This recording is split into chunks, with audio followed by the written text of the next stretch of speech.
Yeah, Shaq. Let's go. And the move. Something's with that. Okay, yeah. Wicked, let's see the bout, man. Let's see that bout.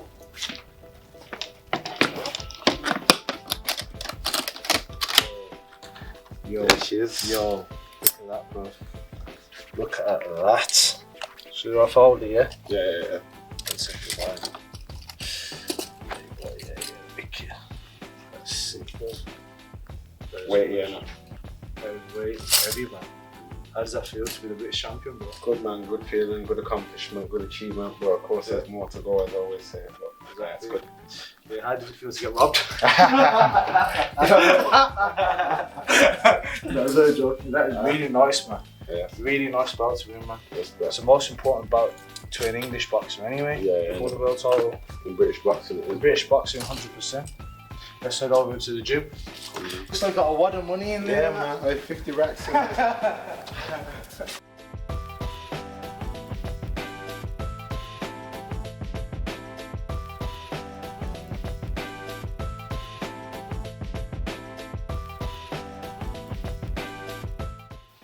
So, Shaq, what got you into boxing, man?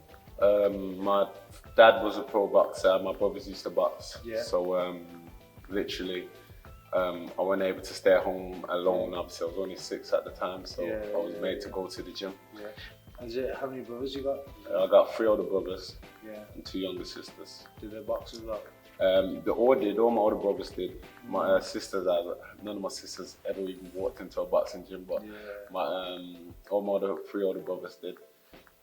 What's it like being the youngest? Because I'm the youngest as well. I've got obviously like 3 older brothers, and obviously with my older brothers being the youngest, they're like a massive influence to me because they were doing boxing, they were fighting a lot. So I wanted to get in the same kind of routine. So did you like look at your older brothers and think, hang on, look, my older brothers are boxing, it's something that I want to do? Yeah, like in my household back in the day, man, they used to try and bully me to watch the Trust me. You know what I mean? Like, say there's dishes there, they're trying to bully me and try and punch me up and that. Trust me. So it was a thing where we all went to the gym, and I just wanted to learn. Like, I never got a lot of coaching when I was young. It was just more going to the gym, seeing people around me. Obviously, I had like Matthew Macklin, who was boxing. Yeah, nice. Frankie Gavin. Yeah, Matthew's good, man. I see him on the circuit now. Yeah. So all them like were boxing and training at the time. So I used to be like hitting these heavy kind of bags. They weren't moving. My gloves coming up to my elbows. But I used to just enjoy hitting the bag at a young age. That's crazy because I was speaking to Matthew and he was talking about himself, saying that I remember Shaq when he was skipping as a kid and the rope couldn't go over him because he was like so small. Like now he's shot up and he's so tall. It's just kind of crazy how time goes so quick. I used to have to knock the rope probably about a good 20 times. Yeah, that's what I mean. Yeah, that's what I mean. Before I could skip. But now, even then, like you could tell you, I was a really good runner as well. I used to, keep up with him. Yeah, he was saying about that. He was on about that. At a young age, I used to keep up with him. I just enjoyed the training, and I think it's just obviously carried me good into my life and where I'm at today. What was it like walking to the gym for the first time? What, since the COVID? No, like generally, like your first ever time walking to the gym. Like, what was the experience? Did you go with your brothers or did you? Yeah, I went with my brothers and my dad, and instantly, you know, at a young age, it's more like I walked into a gym, so I can imagine like a young kid. So my daughter walks in here as 4. She'd look at it like an instant playground, and that's how I looked at it. I was just like, oh, it's fun. So I'd be messing around, punching the bag, trying to skip. You know, see my brother try and skip. When I got to an older age, my dad allowed me to spar. So sparring people who come down from different gyms, which is a good experience for me. And that's made me want to box more. But my dad didn't allow me to do it. Still didn't. But walking into a gym for the first time, it's just instant playground, and you look at things hanging, swinging, floor to ceiling balls, you just messing around. When I went to the gym for the first time, it was like, have you seen Rocky 3? When Apollo Creed goes with Rocky into the gym and everyone just stops hitting the bag and they're looking at me thinking, yo, is this guy's come for sparring or what? You're gonna get it today. I was thinking, yo, listen, chill, I just want a boxing class today, man, ain't like that. But everyone has their different experiences in it, so it's nice to see like how far you've come. I mean, obviously you was an amateur boxer as well for how long? Yeah, I was an amateur for, let me think now, for 4 years, I believe, or 5 years. Obviously, I started with Paddy Fowl, Second City, and then obviously finished off a couple more years with Soggy. I think I'd done a year or 2 with Soggy. Then I knew it was time for me to turn over. But in the amateurs, I just didn't take it serious. I mean, looking back now, obviously, it's made me better. Yeah. But I just didn't take it as serious as I wish and would have liked to have. Yeah, I was at that young age in my 20s where my friends were going out partying, and there's so many distractions around you. There still is distractions around me now, but now to cope with them and how to handle it. Yeah, yeah. And I know when to be distracted, when not to. Yeah, basically. 100%. So at that young age, yeah, man, there was a lot of things I wasn't willing to, probably miss out on due to the fact there wasn't a lot at stake as an amateur. Yeah, there wasn't. It wasn't as rewarding, was it? Nah, like obviously everyone's ambition as an amateur is to, get into GB. Being realistic, that was my goal. But I also knew I wasn't taking it as serious. I didn't have like strength conditioner coaches now, which I have. Nutritionists and all that. Like I didn't have meal preps, none of that. Yeah. So I've incorporated a lot of things now from my mistakes into the pro game now. How's the progression been in the pro game? It's really good, man. So far, obviously, I'm doing something right. 100%. Yeah. Obviously, I had the English last year. Yeah. One up my boxer. So in the space of 3 years, I've been winning, good things and good titles. So obviously, I've won two major titles now. So. I think the pro game is more suited to because even watching you sparring, obviously with me sparring yourself, you always like to take your time, be shots, and with amateurs it's different because it's just 3 rounds and it's more like a straightener really. You're just trying to get as many points as you can. And you're more of a slick boxer, as you can see in the pros now, and it suited you more. And you're doing quite well with it. Respect, man. We had some good rounds as well. Oh, man. That's what I'm saying. Like, fuck, we didn't have good rounds. We had wars, man. Listen, now I'm coming to the gym with you now. We're just talking, yeah. So when I used to come to the gym first, and I knew I was going to spar shots, I was like, fuck me, he's not coming today. Because we're just going to have a war. It's going to be that. And then you used to see Shaq coming late, because you used to come late all the time, I know, your sandals on, I need to sort that. I still got my sliders on. Yeah, the sliders on, I think, comfortable. Shit, it's hard now. And obviously, it's good. But let's move on to a few bags and see some of your drills, yeah? Yeah, no worries. Chill out, Chad. So,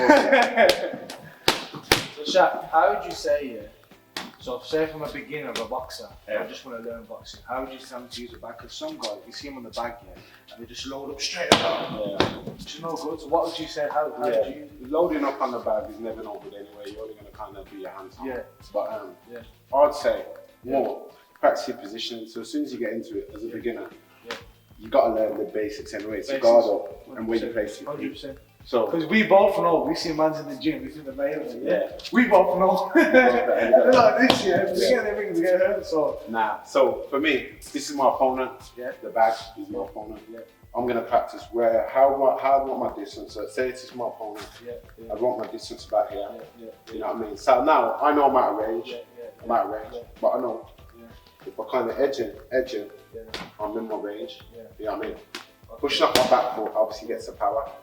Well, it's all about positioning. So this is good for it. You've got all this here. It's good to practice your range and your distance. And, you know, I remember when we boxed each other, so even when what I found was so awkward was your jab and slipping your jab. But what did you use? What I don't know if you can remember, but it's hard to remember. It's hard to remember, isn't it? Obviously, you're tall yourself. I was tall, because usually I'm looking down to people. But when I got anything this time, I was like this. I was like, fuck you. So what I probably would have thought to myself is probably try and use my feet to edging, to let someone like yourself who's tall as well to commit. And if you do commit, then kind of go on myself. I the upcut. You like to find the upcut. I like the upcut, Always, you like there, you commit. As soon as they committed. If you throw a good upcut in there, it's unexpected sometimes. Like even when you fought the English title against the Experiment, I think that was a tough fight because he was very aggressive. He's a tough kid, do you know what I mean? He could take good shots. He doesn't get really stopped that much. He just fought Lyndon Arthur. He didn't get stopped. The distance with him. And what worked for you against Deck? Because obviously you've got to have a good jab to keep him away for you for 12 rounds. Do you know what I mean? With someone like that, you have to have a good jab. You also obviously sometimes, for me, it was my first 10 rounder. So it was good. Me getting in deck meant the world better for me. with him being my first 10 round, it was a fast pace, high pace for throwing so many punches. I think I counted in one round, we threw like me personally, threw over 100 punches in one round. So it was a high work rate, high tempo. It was a good learning fight for me.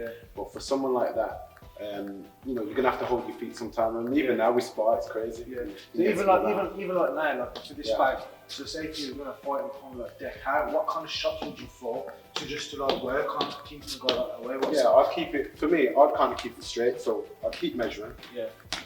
I'll keep measuring and like just run it.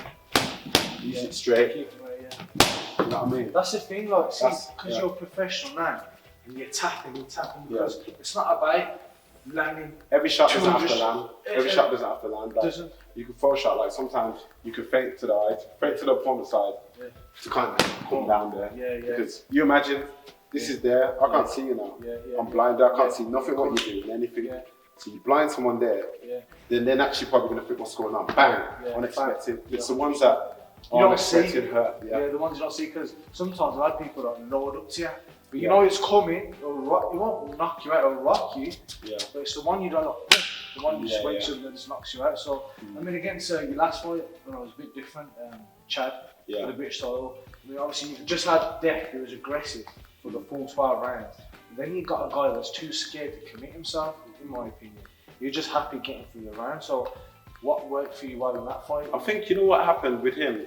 It was more of a, probably, and he may say different obviously, but I think it was more that he was frustrated, you know what I mean? Like, I am awkward, I know I'm awkward, and he probably was frustrated with my distance. He was missing, and when someone's missing, it takes a lot to hold your head together. When you imagine you're fighting someone, you'll just keep missing. You're gonna think to yourself, you know what I mean, for fuck's sake, or whatever. So I think with him, I controlled the distance well. And obviously he's a shorter fighter than me, so you can kind of control the distance a bit better with them. So I think I just think it frustrated him, and I just, like I said, I was making him fall short and making him pay, like making him fall short. 100%, I'm just about to say that because I seen him looking for a jab, and when he jabbed, he fell short and he missed, and you caught him with a backhand, and you hurt him, and you seen that you hurt him. But what's like so good about it is that you control yourself, because some people, when they hurt someone, they're just going straight at me, loads of boom, boom, they get caught. You're too smart, so that's what I liked about it. What you showed me in that fight is you box very smart and you're very patient with your shots, which is really good. But in terms of Chad, how did you find his power in terms of like? I didn't find his power much. Like obviously I spar with heavyweights, cruisers, light heavy, even some people lighter. But I didn't find his punching power any effect. So I knew, like, even then, it's not a thing that I wouldn't have held my feet, but I would have held my feet anyway. But his punching power wasn't all that. But when he was throwing his, like I said, his jab, or his punches, one thing he was always doing is leaning forward with his head. So I knew kind of when he was going to throw that jab, just kind of lean into it, and I could come over the top of him. Chad, if you're listening, stop leaning over your phone. Stop with it, You're good, but he's good. You know, he's a good fighter. I mean, he is good. He is good. I mean, he's got. People don't know. Chad, I think, had about 200 kickboxing fights. He's still got a lot of experience, but he'll come back better and he'll come back different. But 100%, yes. Like I said, in terms of the way you was patient with that fight, it was just, it was absolutely class. But let's move on to some ads and Shaq. What you got here. Shaq, what's next for you then? Now that obviously you just won a British title, so what's the next fight for you now? What's the next thing? For me, I'd like to obviously defend the British title, make a defence before the year's out. Makes more sense. And just I mean, Craig Rich is a mandatory. I don't know what's going to happen there. But just keep defending the belt unless something bigger comes up. Then obviously we'll keep defending the belt. Yeah, of course. Okay, let's do some ad break here. Copy jab. 1, 2. Jab. Jab, sub left foot to the body. Okay. Yeah. Jab, sub to the body. Jab. Jab, sit back. 1, 2. Jab. 1, 2. Well, it's weird, yeah? You punch me now, it's not coming to my face. It's coming to the pads. Jab. 1, 2. Jab, step back from the back up. Jab. Jab to the body. 1, 2. 1, 2. 1, 2. Lock, left up to the again. Again. Jab. 1, 2. So, Shaq, in terms of like the light heavyweight category, I mean, it's quite a competitive category. Like, obviously, you got quite a few good fighters. You got Anthony Yard, you got Callum Johnson, you got Hosea Burton, quite a few people. I mean, what, you got your eyes on anyone in particular? I never watch anyone. You know, there is always stay in my own lane, focus on my own career. If them fights obviously was to happen, then it happened. But I just focus on developing me rather than chasing other people. You know, develop my game, keep practicing, keep working. Yeah, and like I said, if they come up, then we'll get it on. That's all. I remember you saying like one of your favourite fighters was Tommy Hearns. Yeah. And the thing is, for your weight category, you're the tallest. I think you're the tallest light heavyweight. Yeah, the biggest light heavy. And in terms of, I just think that a lot of people are going to struggle. In terms, they're going to struggle the way, you know, the height. And it's not just the height. I mean, Klitschko was tall, but Klitschko was more like, you know how he's going to throw his shots, what shots coming. But when you got a 6'6" guy who's slick, he's got a fast jab and he counters. There's a lot more to me though, man. Like, there's a lot. It's not just my height. Okay, my height's obviously. It's an advantage. It's an advantage, and it's obvious to see. Yeah. But I'm good at in the inside as well. Like, 100%. If I need to go in the inside in the fight, because you're gonna get in the fighters, you're gonna try and drag you like that. Then I'm good at fighting in the inside as well. You know what makes me laugh? You're saying you're a good inside fighter. I remember when I was sparring him once, and he caught me the left hook to the body, I was trying to hide it. So walking around. I remember, because you don't expect it. And you know, you use it very well. It's important for me to mix my game up and think how my opponent will think. My opponents, a lot of them are going to think, oh, you know, I'm not going to stand the outside trying to outbox him. I'm going to get people who are going to try and be slick as well. Who are going to try and box me, or who's just going to try and make it rough and even possibly dirty. I've got to be prepared for that. So I think I always work on everything else on the east side as well. Like, what could do better. Yeah, of course. Let's see on the inside game. So I'm on a slow shot to block the whole left to the body. Let's go. That's it. Because you know, one thing I realised in the prize fight tournament, you're stopping everyone that left to the body. I think I can't remember the lad's name, You threw a shot and you come to the left of the body. That one. Let's do. How did you follow that? Because obviously, I think you threw the right hand in. Yeah, like I backed him more towards the ropes, backing up to the ropes, backing up, and using the jab to blind him, using the jab to blind him, touch that there to make his hand go. I came over the top of the right, and then I come to the bottom. So that right hand you threw, that was just to set it up? Yeah, just set up. It's simple, like if you're gonna throw a punch, you can't throw punches just to throw. Sometimes it's good to set them up. So like, you're very close to feint, but because he was back towards the wall, it's limited, he ain't going back anymore. So you have to come to the body there, come up top. Beautiful. I mean, so like in terms of like, you asked you like Dex Bowman, so I'm an aggressive fighter and coming to you. How do you move around the ring, like in terms of someone? How do you work someone? So from here, I mean, sometimes you ain't gonna be able to run everywhere. You know what I mean? So sometimes you're gonna come to me. It's a case of either using my range, either making sure I come in. You know what I mean? Or come at angles like even when they're coming, like you're coming to me now. Kind of step at angles. You know what you can really love that I liked against Dex Bowman? When he was coming close to you here, and then literally you've stepped to the side there, and you caught him straight with the backhand. Oh yeah. Do you remember that shot? Yeah, that was beautiful time when you caught him flush. You know, Dex got a good left hook and he uses it a lot. So but I think on this occasion he kind of lunged in, I seen it coming. So I was able to do that half step. But I wish I stepped in a bit more with it. You know what I mean? But it was I got my distance, you know what I mean? I done that half step to come back and over. So in terms of like Chad, who was patient with you, because obviously like, if I'm fighting someone who's a bit shorter than me, what I'm thinking, well, their trainers have said, listen, I want you to stay on his chest. I want you to stay on his chest and don't move up his chest, right? But he's a bit different, so he was like, wait, here, right there. I mean, and you had to stay quite patient. So whilst he was there, was you trying to? Yeah, like at the end of the day, I ain't got to change nothing. He's there. He's coming into my range. He's coming into my range. Like that. So he was always coming into my range. And a lot of the times he'd try and slip. Quite a few times, didn't you? Yeah, I did.